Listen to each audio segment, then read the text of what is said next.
Beyond the Arab world, we see Gulf states using a combination of intimidation, harassment, hacking against their citizens, for example, in the UK, in the US, across Europe. So that's cases where the Gulf states are themselves taking actions against their own citizens. But we also see cases where, for example, Egyptian citizens are being returned from Saudi Arabia to Egypt. This is quite common. It goes under the radar. Often there is not very much international news coverage about that, but there's a steady stream.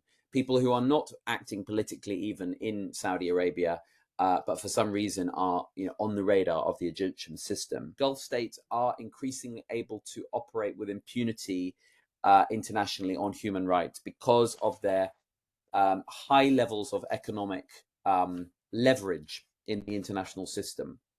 So other states, in the UN system that might seek to hold, for example, Egypt or Lebanon or Iran accountable using UN mechanisms, are much less likely to do so when it comes to the UAE, Saudi Arabia, and other states.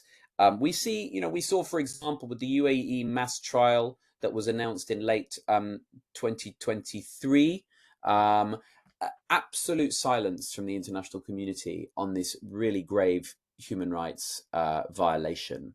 We know that in 2024, the Crown Prince of Saudi Arabia traveled to London, met David Cameron, the then British Foreign Secretary, and as part of a discussion about a potential £100 billion worth of investment in the British economy, asked David Cameron to intervene in a court case brought against the Saudi government by a UK-based Saudi dissident against the Saudi government for hacking.